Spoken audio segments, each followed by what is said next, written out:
listening to Range Minded from Independence Indoor Shooting. If you haven't yet, check us out and subscribe on Apple Podcasts or Stitcher, and then you'll get the latest Range Minded episodes as soon as we release them. If you do subscribe, please leave us a review or a rating so we can get some feedback from you and make the show even better. We've all heard them, and now it's time to bust them again. This is episode 17, where we continue our quest to dispel a ton of myths and misconceptions about firearms, the firearm industry, and more. Everything from defensive gun uses to aiming a shotgun and whether you actually need to, gun-free zones, and a whole lot more. Follow along with the links in the podcast description or check them out at iishooting.com. Click on podcasts at the bottom of the site, and thank you for listening to Range Minded. We hope you enjoy episode 17, The Myths and Misconceptions About Guns, Part 2. So let's move along here. What else you got, Steve? So, concealed carry holders, they don't prevent mass shootings. Not at all. Never. So again, did a whole episode on that. There was an FBI report. Was that just you and I? That was the Ricky. That was the Steve Free episode. So it's understandable that you don't know that. It's no big deal. You don't know what you're talking about. So okay, test then. How many times are guns used in defensive use a year? Defensive gun uses? Yeah, it's a lot more. You did 485. No. 0.5. It's 2 million. Yeah, it's even more than that. Really? A year, yeah. So the CDC, which is, the Center for Disease Control, they're right in the pocket of the NRA, right? Absolutely, they go hand in hand. Yeah. Okay. So so they say between that and the Professor Click, his study Gary on Click. Yeah. Click. Yeah.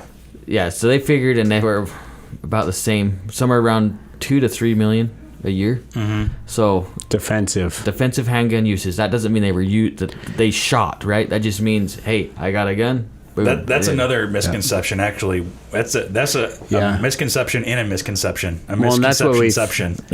That's what we found in our FBI. Is a lot of them aren't even used. Like there's no bullets downrange. Yeah. It's just the presentation of a firearm. Yeah, and that's a defensive gun use does not mean that the firearms have been fired. There's no discharging of a firearm. It's either presentation or... And we saw a video of that recently. Did you see the video of the dude that goes in the back of the kitchen at the restaurant and just cold cocks the manager of the restaurant? I mean, just like... No, other than his aggressive walk towards her, she didn't have any time. Like, she turned around and boom, he knocked her back out. The waitress standing in the kitchen pulls out her gun, and he was going at her, right? Like he had intent, obviously. As soon as she got that gun out, immediately he's like, "Oh, I made a mistake." Yep. Yeah. And that's a defensive gun use. And he backed off. Yep. And in that FBI study, which is another episode you can go back and listen to. I guess I'm going to have to. Yeah. Oh, yeah, because you weren't there.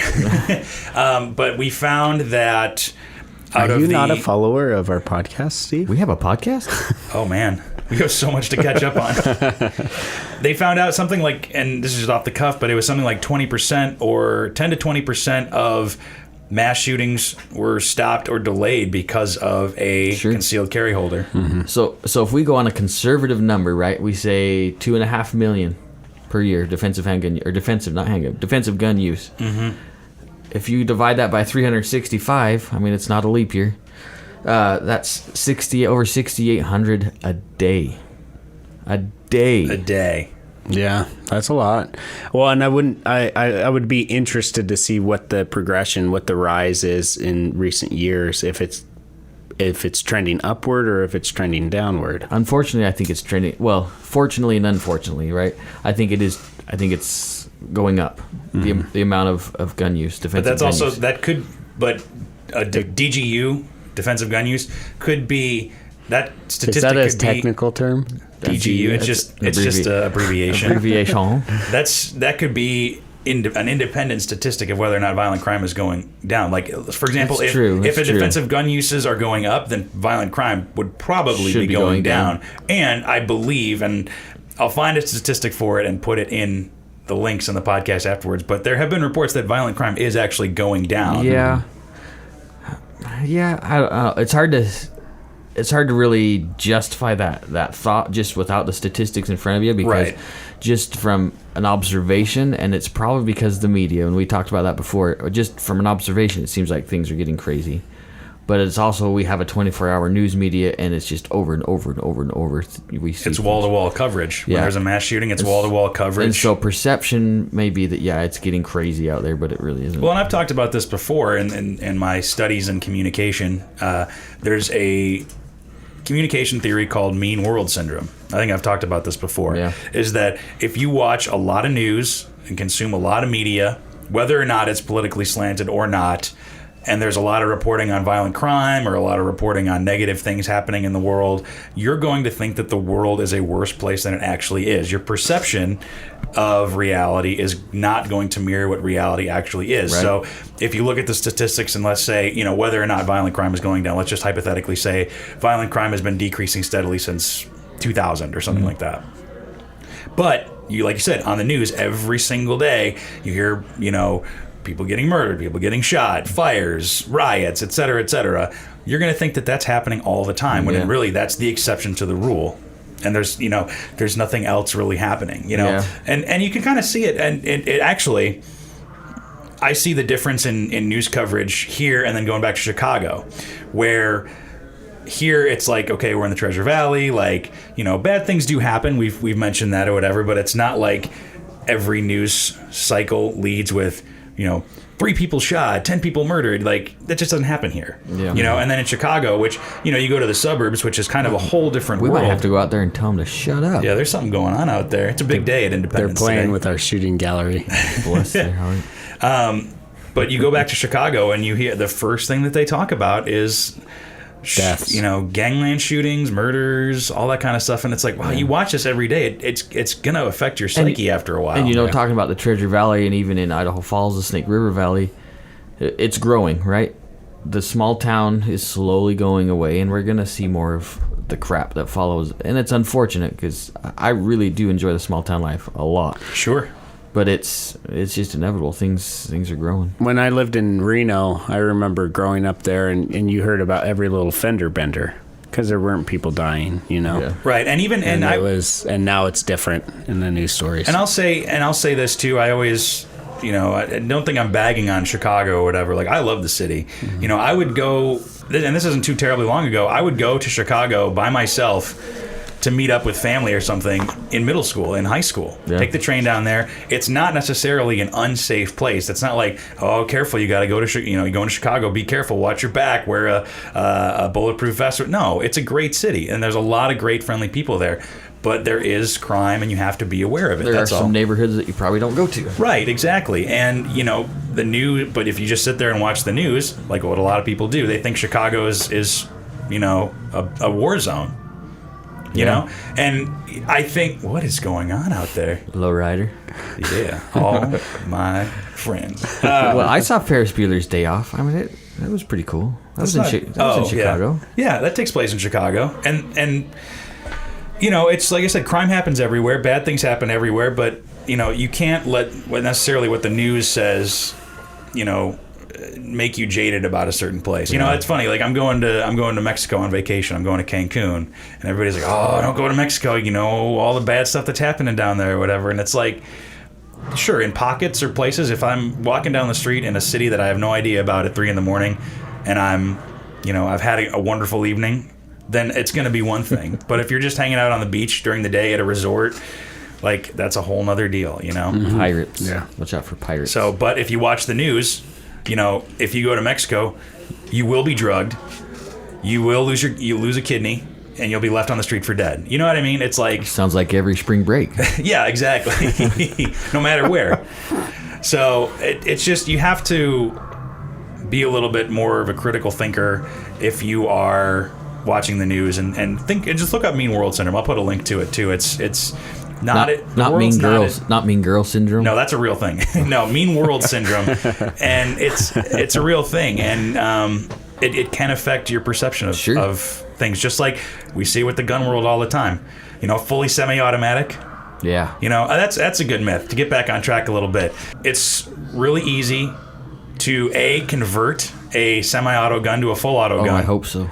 And you can buy full auto guns off the street. No big deal. You can't. That's what they say. That's what they say. I've seen it on TV. Truck guns. Full auto truck guns. You must be rich. Mm-hmm. And we were at a gun they're store. mounted Rich. to his car too. I drive a James Bond type car. Yeah. Only I use duct tape. That's Idaho James Bond right there. So you pull on the duct It's tape from your James. door, and that's when it comes down. Yeah, he's got to remove his headlight first. Yeah. Hold on, I got to stop and park. And no, so let's unpack those a little bit. Yeah. Some people think buying fully auto guns are illegal, which That is is- not the case. And that's inside the industry too. I hear. Really? So if you spend some time on Facebook and you look through the pro gun videos, and they'll have like the posters of saying which guns are legal, which ones aren't. Yeah. And the assault rifle, which is a whole nother myth on itself, Yeah. but they'll say you can't buy fully automatics. They're illegal. You can't buy them. That's wrong. You can buy a fully automatic if you have the Well, money. we've talked about this. You could buy tanks if you had enough money. And You I could think buy. It's the money and the paperwork. I really think that's completely fine. It should be cost prohibitive only. And fully automatics are cost prohibitive because the cheapest fully automatic weapon I think you can get right now. 16,000, something like that. I don't think it's that high. I think like Yeah. you can get a Mac 10 or If it's transferable, yeah. yeah, but you have to do the paperwork. You have to fill out a paperwork for the ATF. And It's not like filling out a Form 4473 and it's a just whole different ball of wax. And it's a long waiting period too. Yeah, it takes almost a year. And it happens every time. Just like buying a suppressor, every time you buy we call them NFA items. Yep. Every time you buy an NFA item, you pay the tax, you go through the paperwork, and you wait. And sometimes it's a long It's a time. year. It can be up to a year. And Or that's- longer. And we'll have to do an episode on NFA items. We haven't done that yet, but that's short-barreled rifles and any other weapons, Short destructive guns, any other- yeah. devices, silencers, suppressors, which are the same thing. Full auto. Full auto. But you can rent Silencers. Suppressors just suppress the sound a little bit. Silencers, it makes it completely. Yeah, that's You can't that's There's totally another- true. See? There's another There's another misconception. misconception. Yeah, silencers and suppressors are the same thing, correct? Correct. So you can use them interchangeably. I think it's preferred probably to call them suppressors. Yeah, or cans. Or Just cans, call that them a works can, too. Which is a nice little But slang. yeah, no, they don't completely muffle the sound. No. Some now with a 22, maybe you're gonna hear even- the cycling of the action and Even everything. subsonic, it's not complete. It can be really, really quiet and really, really fun, but it's nothing like the movies. You're not going to be John. no pew, you're not going to be pew. John Wick and shooting a guy from a mile away, right? Right. And even with silencers on, you can still have hearing damage. Absolutely. Oh yeah. That's one thing that a lot of people are fighting for, to have silencers easier to acquire, or at least faster to acquire, because there is a hearing protection aspect to it. Absolutely. You know, Which if you're would be outside wonderful. hunting, there was actually even a law, I think, that they were trying to pass called the HPA, the Hearing Protection Protection Act. Amendment, because some people think silencers are just to kill people silently. Yeah. And which is not true. And if we want to play the whole, we need to follow the whole couth gun laws in the other countries. Okay, I'm totally for it. Let's follow New Zealand's suppressor laws. Let's follow England's suppressor laws then, because I can just go to a drugstore. I want that one and take it home. Yep. And it's for hearing protection, for hunting or for range use or anything like that. It is uncouth in England to not have one. Yeah, you need a silencer. So that's a whole nother way of looking at it. Yeah, people just automatically, I think, if they're not into guns or they're against guns, they look at any accessory or anything and look at it as what its evil intent is. Yeah, and I really wish people would bring their friends in, and I would love to talk to people, and I'll try not to bash too much, but it's just about having a conversation, right? And as gun owners, we should be having conversations with people, And educating and that's all it is. or informing. Take them to the gun store, right? Have them come and look at guns. Feel like they don't have to shoot. Just look at guns, and then talk to people in the industries to help kind of get past the crap that they hear every day on the news. You know, it would be crazy to have here at Independence an anti-gun day, I would be anti-gunner day. I would be absolutely for it. It'd be stressful. I don't get me wrong. It'd Sure. probably be a pretty crappy day, but it'd be good to get that information out to people. That I'd love to help people understand the reality. Oh yeah, I think it'd be fantastic. Yeah. You think people would actually show up for that? Some. Probably Actually- people picketing out front, most likely, but Well, I had a conversation with a dear friend of mine back in Chicago, and her brother is a police officer, so she enjoys shooting. She's been around it, and we were talking about AR-15s, And there's a myth right there. AR-15, AR stands for assault rifle. Assault Did you know rifle. that? No, it's the Armalite rifle. Did you see all my assault rifles? They're Yeah. everywhere. Well, let's dive into that in, I've in a heard some minute. pretty intelligent higher up people inside the industry refer to it as the assault rifle. Yeah, AR does not stand for assault rifle, or it doesn't stand for automatic rifle either. It's the Armalite rifle, where the original manufacturer, I believe. So anyway, Just to pay homage to where it came the from. design originated. The platform, yeah.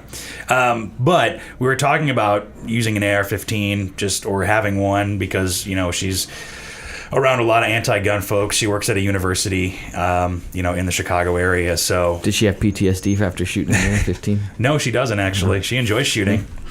And she was talking about how her and another friend of hers really can't talk about shooting openly because other people freak out about it. Yeah. But she goes, what do you say to people, when they say, who needs an AR-15, blah, blah, blah, blah. And I go, well, you can. And I just went on I pull up 6 different points just off the cuff. You can use it for hunting. It's the most effective tool for the job. You can build it and you can learn about how firearms work. It's the most popular rifle in the country. Absolutely. It's used by law enforcement. The automatic select fire M4, which is a variant of the AR-15 platform, is used by the military. And what happens is whatever's popular in the military and law enforcement at the time, people tend to follow. And it's been that way forever. Just like we talked about in our July 4th episode. Mm-hmm. Yeah. It's extremely versatile too. I mean, the AR platform, you can make pistols. Yeah, you can use it make for them into you can use it pistols. for hunting. You can use it for long range. You can use it for competitions. You can use it for just plinking and range shooting. And it really is true. You can convert one to or build one in precision cartridge calibers. Mm-hmm. Yeah, and there's guys playing the game of long range shooting with it, and that's something else. That's another misconception. A bolt gun will always outshoot a gas gun. Well, maybe not so much maybe anymore. 20 years ago, but they're getting pretty amazing. Yeah, and that's another good one is calibers. Stopping power. Steve loves stopping power. Mm-hmm. Knockdown power. Knockdown power. If it's not a 45, it's not worth shooting. It's not a great defensive round. 380 is completely worthless. 22 is not lethal. You all right there, Ricky? I almost fell backwards in my do chair. that. That's a good one I've heard is that people they kind of discount 22 as a 22 long rifle as a redheaded stepchild. Personally, I wouldn't carry it as a defensive weapon, but can it be used as a defensive weapon? Absolutely. And I hate the term weapon, honestly. That's one thing I do despise is the term weapon when they talk about guns. You mean caliber? Caliber-wise, yeah. Defensive caliber. Yeah. They kill crocodiles with 22s. Oh, yeah. And 22 caliber is used to kill polar bears by the Eskimos. Really? They use 223 because it doesn't destroy the pelt. Makes sense. Punches a little hole. And that's why 223 would be. And actually, that brings me to another It kills one. a polar bear, so it's fine. Well, and so most AR-15s are either 223 or 5.56, which basically the same caliber. Yeah. Not exactly the same. Somebody's out there. They're not the same. They're not you guys the are same. stupid. Yeah. Well, let's talk about the differences. Well, sometimes they're interchangeable, and before you get to that, Sorry. no, Ricky? is that I think that is a misconception. they're a lot used of people for think. they're like those calibers are used for hunting, but that's what the AR-15 platform is based off of is 223, 5.56, and that's the high-powered rifle. That a lot of news people say this high-powered rifle. It's a tool. It's a tool for a job. But it's not necessarily a high-powered rifle. It's not a 700 nitro elephant gun. It's not a 338 Lapua long-range rifle. If as terrible as this sounds, if more active shooters use shotguns, it'd be a total different story about outcome. Mm-hmm. The AR-15 is not effective that way. And I'm not trying to give anybody ideas, but a shotgun is an effective tool at killing birds and deer and whatever. But you have so much more mass going down range in a shotgun than you would an AR-15. Yeah, if you have double-aught buck, it's what, 8 38 caliber pellets, Yeah. I think. Or an ounce and a quarter slug. I mean, honestly, seriously, it's such a stupid thing. And then you got hunting rifles that are in every caliber that God designed, but 300 Win Mag, 338 Lapua, which are far more more superior to a 223. It's a 22 caliber bullet. Yeah. It's not. Don't believe the high-powered thing. Yeah. Anyway, Ricky, what was yours that you were going to talk about? The 223-556? Well, yeah, I think that would be a good one. I don't want to sidetrack because I know you had 24 things to talk about, and Steve I think has I can pepper quite a through few. the episode here. I shared some with you. Steve. I have one thing I'm going to talk about, and I'm done in 5 minutes. Well, I do think it's important. I get a lot of going on the 556. We build a lot of ARs. A lot of guns now. A lot of ARs are chambered 5.56 because people are really, or 223 wild. Wild, yeah. No. Just because a lot of people are worked up about that. The 5.56 you find on a store shelf is 223 Remington. It's labeled 5.56. The time you have to worry about it is in older rifles, first of all, that aren't rated for the 5.56. Yeah, there's some pressure differences. There's pressure differences and there's length of cartridge differences. Right, and let's pause between the 223 and the 5.56. Let's pause for 1 second because I just want to make sure we know the difference. 5.56 millimeter is the standard NATO round, and 223 Remington is the commercial version. Yep. And they're basically the same, but let's get into the differences a little bit. Like you said, you were just starting to do. Yeah, and I don't have all the geometry, the measurements in front of me right now. But basically, should know it off the top of your head. Yeah, I should. What's wrong with you, Ricky? The times you have to worry about it is if you're getting military surplus ammo, because that's when you're actually going to get true 5.56 NATO.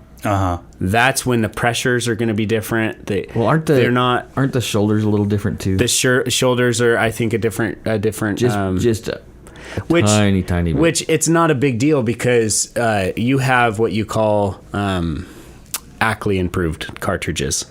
So 30-06 Ackley, or 30-06 Springfield versus 30-06 Ackley. They straighten the walls up, right? Yeah, so it broadens the shoulder, or it straightens the shoulder out.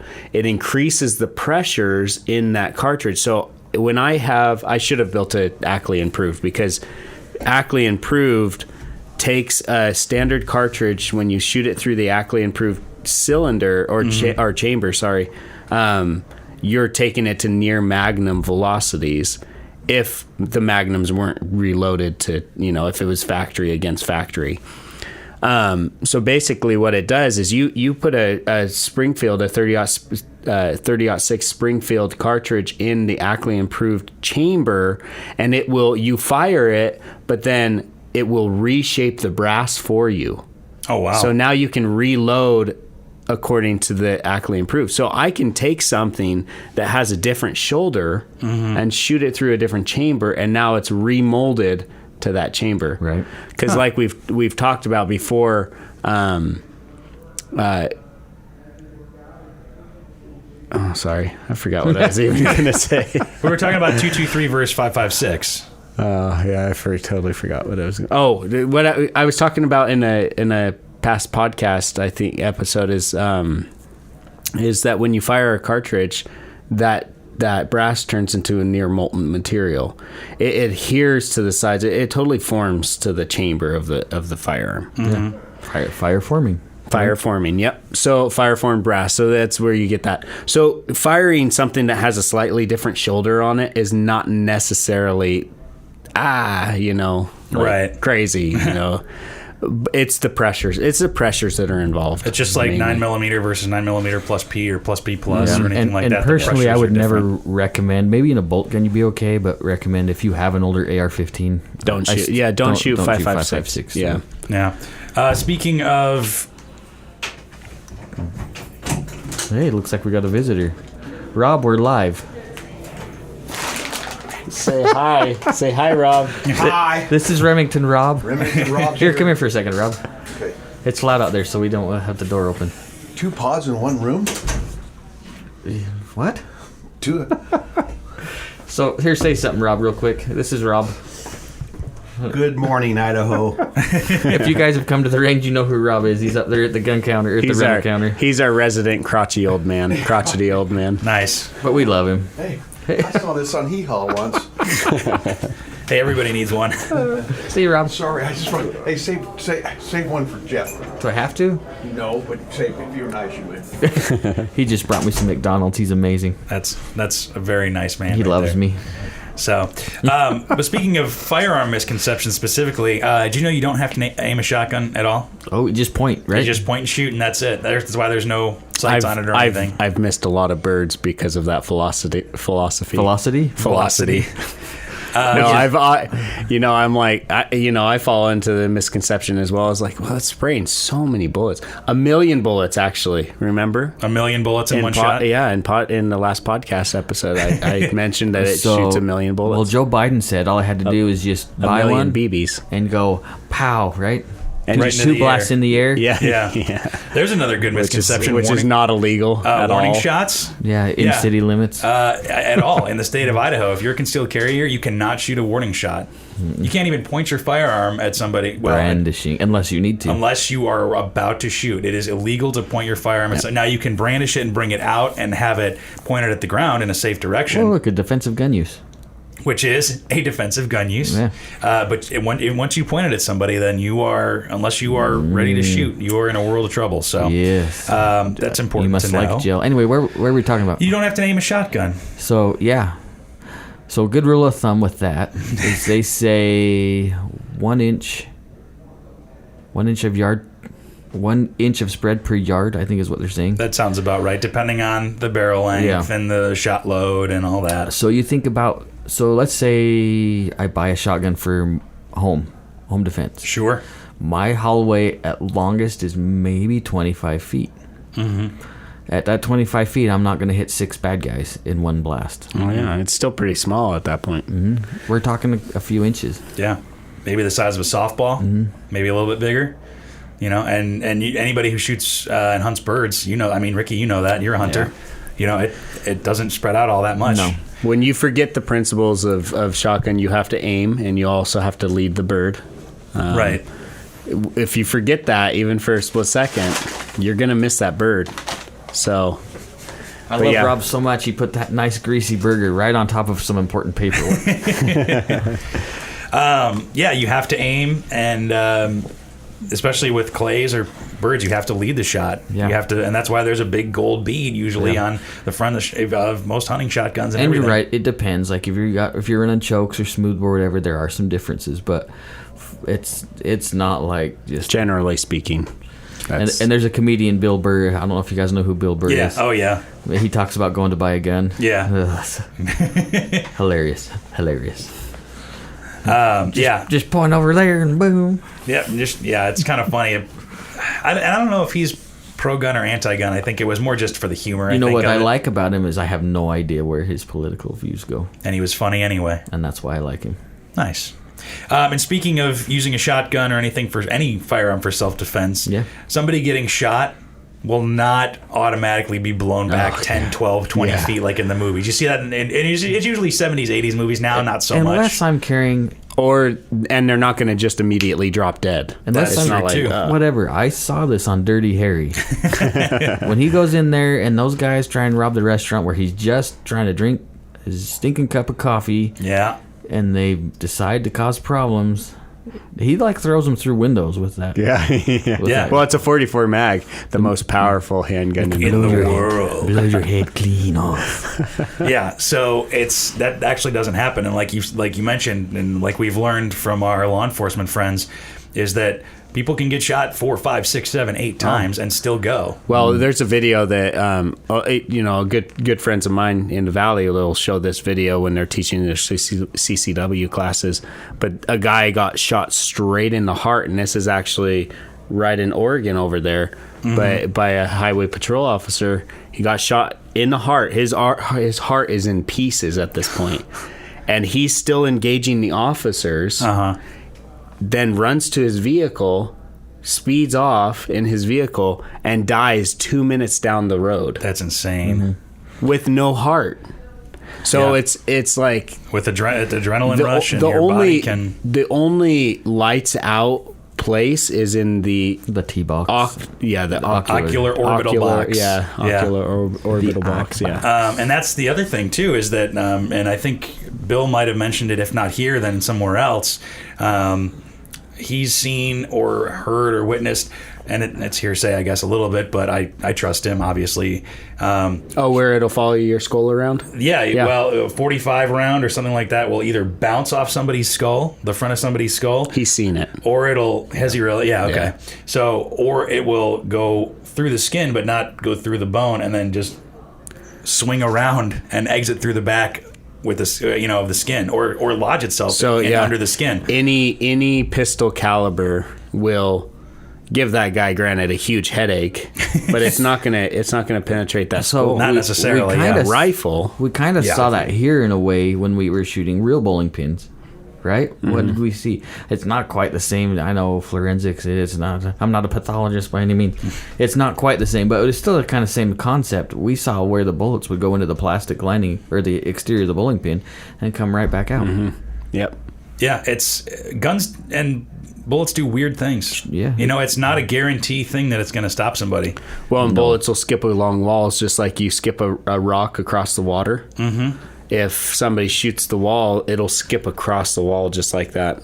Yeah. So they don't ricochet. Yeah. They don't ricochet off of. That's why they talk to officers, get off the wall, because bullets will skip along the wall. And that's what people here at the range think. And even honestly, my range officers, they'll think, well, if they hit the floor, it's going to bounce off at that equal angle. No, not necessarily. It'll hit the floor and stay maybe a foot off the ground and just go parallel. And you have to understand why. I mean, it's basically at that point it's damaging that projectile in a way that the wind is traveling different through. It's causing aerodynamics are different and unequal friction when it hits the floor too. Yeah, there's more resistance on the bottom than the top. Right, and the spin is going to be different. So and if it's dented, it's not going to spin the same and all that. So you never know. It's a little unpredictable. So but speaking of discharging firearms, guns can go off by themselves. I've seen it.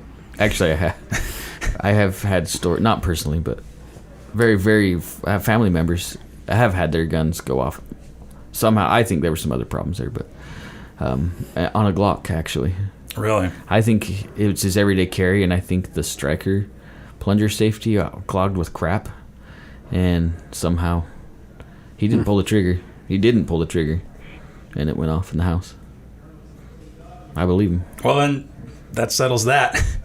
Because I was going to say, well, by and large, 99% of cases, part, if you have a... The other caveat to that, sorry, I told me to dispel your disposition, but I've ran a full auto AK so hard that I was cooking rounds off. Well, yeah, and that's the thing. You can cook you can cook rounds off. But that has to do with the heat. Generally speaking... Yeah, there's safe action, generally speaking, unless some work has been done... Correct. And that's why I'm still out on the whole, Remington triggers. I've heard so many different stories of, these triggers are just, letting go of the firing pin, but then you have all other people saying, well, people have done their own garage gunsmithing. Yeah, that's true. And messed with the triggers, and now, they're unsafe. That's just going to happen. So generally speaking, once they come out of the factory, they're pretty safe. Well, and you can, and there are anomalies. Sometimes things happen. Maybe people don't know that what drop safe means.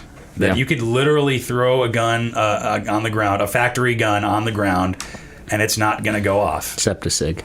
Except a SIG. 320. But you're right. So manufacturers, they're going to test those guns to the point where they don't want any liability, and they don't want to deal with a recall. Like, I'm sure when SIG got the phone call, they're like, oh, no. Yeah, and they're going to destroy their guns too to test them. Yeah, to the point. They're destroying these things. It's not like they're gentle with them. We actually have a designing engineer for a major manufacturer here in Boise, who comes in and tests stuff in the range.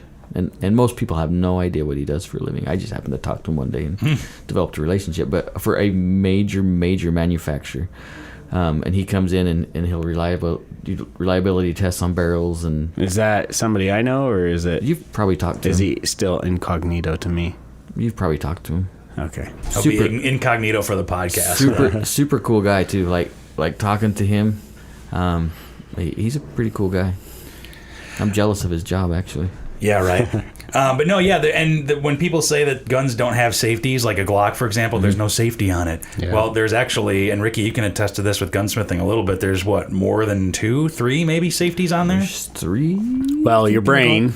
That's a is safety. Always a safety. Yep. Finger is a safety. But as far as safeties on a firearm... I'll tell you right now, my brain has no safety. No filter, not no safety. Same thing. I get in trouble. You have the trigger safety. And I hear Rob actually out there. He's always, that's not a safety. They call that a safety. Well, no, it is a safety. It's a drop safety. It's a part of it. You have also the safe action to where it's a double action, basically. I know they call it striker fire, double action, whatever. So it's a safe action pistol. Plus, you have, like Steve said, you have the striker block safety in there as well. And internal safeties versus external. And I can understand the concern because it's usually the older generation that really despises the safe action pistol, and I can understand that concern growing up with manual safeties, 1911s, revolvers, where there's either takes a lot of trigger press or you have to defeat a safety, a manual safety. I can understand the concern, but I'll put my Glock up against my 1911 any day. Yeah. Well, and a 1911 is extremely safe when carried properly. But all its safeties in the original design, the Series 70, they were all external. Now, what Glock's doing as a striker fire are moving those external safeties basically as an internal. They're doing away with the external and they're going internal. It's all in the inner workings, yeah. You cannot say that a firearm that's manufactured by a major manufacturer, not a garage gunsmith, it has no safeties, because every firearm that comes out of a factory has a safety. They have standards they have to follow to produce their firearms. Like you said, government and government regulated. Anytime they build a gun, even these polymer 80 frames now that are coming out, they have to go to the ATF, and then they get scrutinized every jot and tittle over that firearm, everything. And if they say no, you got to redesign it. Yep, then you're done. Yeah. Let's see, what else do we have here? I think we might be getting close to closing here. Whatever. I gave Rick my list. You still have more. Oh, yeah. Let's hear them. Steve says, so Steve, you might have to help me on this because I don't... You were supposed to read it the entire time. I'm reading a title. I don't... Well, just read the title and then Steve So it says, the Second Amendment only applies to muskets. It does. That's what the Founding Fathers intended, right? Yeah. In fact, I don't even want to talk. I read it. I was reading... I was doing some research this morning, and I went to... I can't even remember the name of the website, but uber liberal website. And the Second Amendment has to be rewritten. It is obsolete. There's no reason that we can't. Because the Constitution is a living document. Well, and if that's the case, then the Second Amendment is obsolete. Because I don't have quill and ink anymore. Yeah, that's true. So anyway, yeah, we've talked about this before with Heller. Are you an originalist, or do you believe that it really does encompass firearms? Right. Which it does. Well, technically, according to the ATF, a musket or a black powder rifle is not even a firearm. Yeah. In fact, That's true. Our receiving lady in the back, we have those black powder revolvers. She's like, "Where's?" So you don't have to worry about it. Yeah. They're not a firearm. Yeah. Just whatever. Yeah. So you're right. They don't recognize that as a firearm. So if that's the case, then what's the argument? It doesn't need to apply to the muskets. Yeah, it's ridiculous. To think it's an originalist argument, they had some amazing guns back then. Even the Puckle gun. Come on, seriously? Yeah. Way cool. And and I'll have to find a link for it, but there's even before the Constitution was written, there was an Austrian gun that was air-powered that actually had a magazine that was semi-automatic to a degree. Awesome.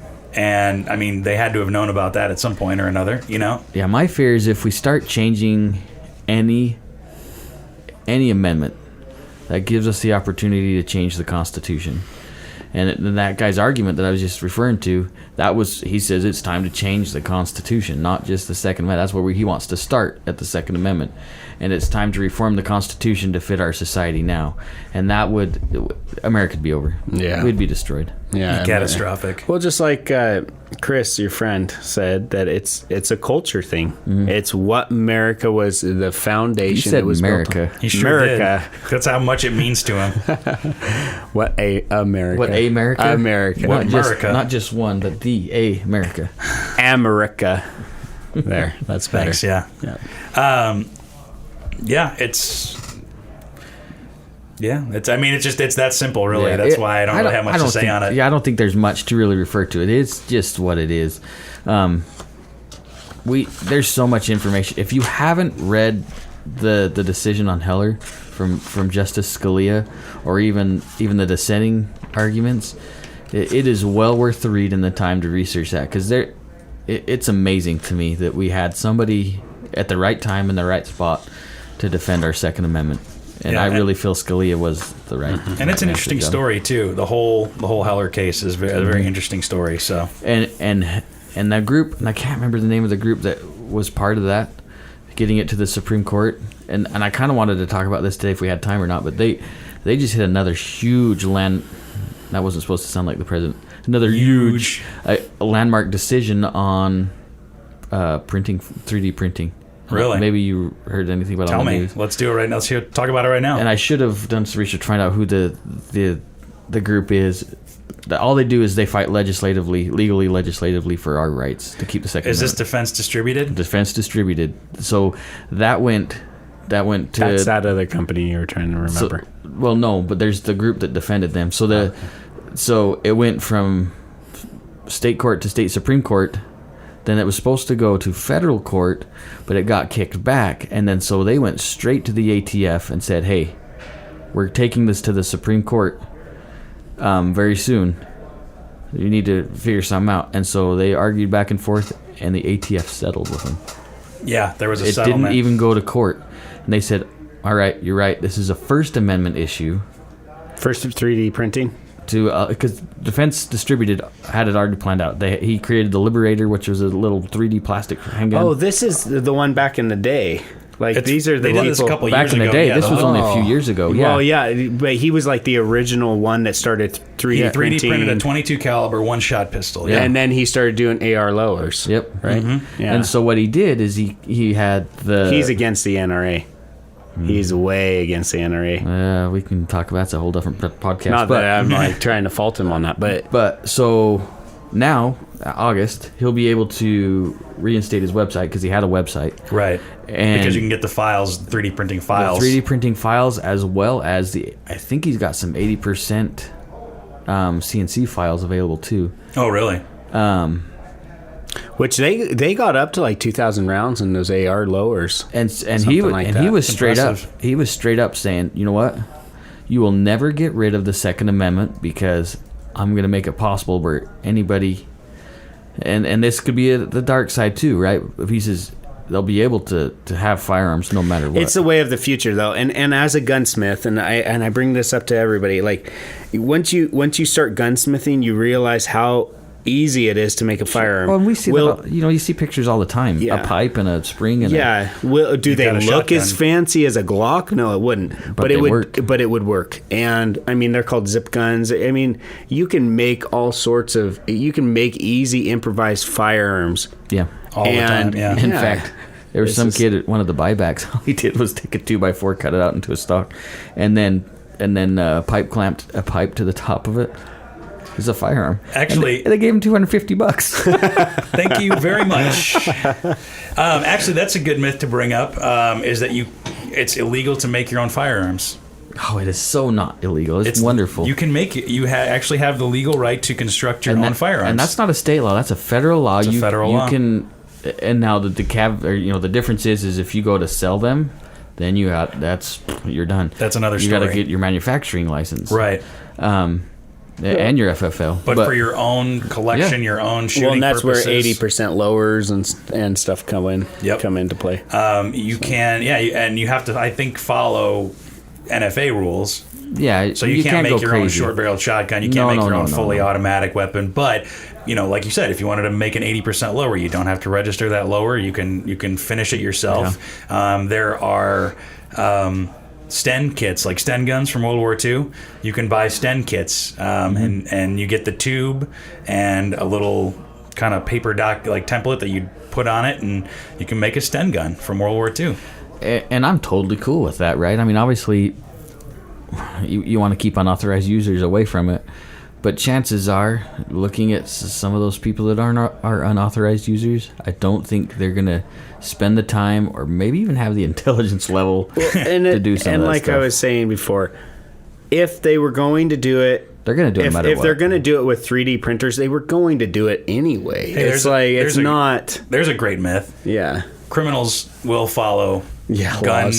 gun control Well, laws. yeah, and that's the next thing. There's that picture on the back side of this page, right? Check this out. So this is when a few years ago when the recruiter office got shot up. Yeah. There's a picture, and maybe just because they didn't have a Saturday night special, maybe that's what they were worried about. Well, it was an AR-15. It wasn't a pistol. Well, it's crossing out a pistol. That's what I'm saying. That the shooter probably didn't have that Saturday night special. Yeah. So they thought they were good, and and I don't own a Beretta, so when I see those no Beretta signs in the stores, I patronize that store. That's fine. Yeah, no, you don't like Berettas anyway, so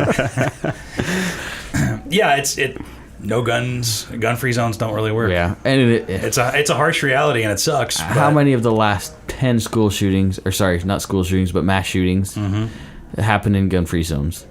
Every one of them. I love this. Well, I can't say I love You it. love? But it is interesting when you look at the bullets. The bullet holes are nearly going through the sticker that says "No firearms allowed." But luckily they missed it. Like, They missed it. they missed it, yeah, because they didn't want to shoot that because they realized Well, that the sign, that's where guns are not allowed, on the sign. right, that might so be as it. long as Or you miss the directly sign, in front of the sign. as long as you miss the sign, you're okay. So, and actually, so we were taught. You just mentioned mass shootings. That's kind of another interesting thing to talk about. Is that mass shootings are a uniquely American problem? So much. Far from it. Yeah. They've happened in England. They've happened in Australia. Chris talked about that in Port Arthur. I know it happened in Europe. There was one horrible one that happened in Europe. I can't Well, you remember. remember Nice, France, right? Yeah. Where it was Charlie Hebdo. Yeah. Mm-hmm. Well, before. Well, and the other one. Yeah, the There one was- in was it Nice where they drove the trucks through and then they got out with the AKs? And Yeah. Odd fact. Guess where one of those AKs came from? Where? The Fast and the Furious thing with our previous administration. Really? One of those serial numbers happened to be sold and ended up in So France. it made it from America to Mexico to It's okay. to France. That was no big deal. Nothing to see. We have a folks. gun running government That's that wants to blame crazy. it on the citizens. That's Yeah, okay. that was just to prove a point that backfired. Yeah. Yeah, severely. So AK probably stands for assault, not Kalashnikov, but Killer. assault killer. A salt killer. Yeah, assault killer. Sodium, That's huh? Well, but that's funny because it's Russian. It's Automat Kalashnikov. But it kills 47 people a second. Yeah. That's what it is. Yeah, and there's a great example of politicians not knowing what they're talking about. What did he? I forget and who the politician was, but it was a full semi-auto A full clip, semi? 30. Oh, that guy from 30 California. rounds a second, or 30 round 30, clip. 30 round per second clip, or something like that. Yeah. It's like these guys. I mean, a lot of you just listen to politicians, do some research on guns, and then listen to politicians, and And your blood will boil. Here's Yeah. the thing: is it's not that hard to at least get the nomenclature right. Yeah, but they don't want to. I don't know if they want to do that, or maybe they're misinformed. It just shows how much detest they have for it that they're not willing to Well, and even it's look just at them it. spouting all the same talking points that they've Yeah. heard everyone And else, honestly, you know. the pro-gun side does it too. Yeah. Legitimately. Mm-hmm. Maybe Yeah, Well, there we do go. it. Maybe we do it. I'm sure I do it. Do what? We just spout off old talking points. Well, And it's something that we think we get. It's a passionate argument on both sides of the fence. right. And so we'll pull up print. See, and that's what, like when I was looking up the red flag laws, it's another thing, right? Yeah. They're not coming to take our guns. You guys understand? Red flag laws. I guess you don't know what the red I flag don't know. So red flag law is that if, say, I feel like you're having an issue, right, and I'm worried about you, I call up and say, hey, we need to take those guns away from Ricky. No due process. They come and they take your guns, and I don't know if you'll get them back. but we're not taking away your guns. And it's legitimate. It's not an old thing or a new thing. It's been around for a while. They've tried other ways. In fact, I think it was in northern Idaho when the vet was we had a veteran that was having some trouble or something. Not legally trouble, but he wasn't paying bills or something. And they came and took his guns because they felt like, well, you're not taking your medication, you're not paying your bills, you're not fit to own firearms, and they took his guns.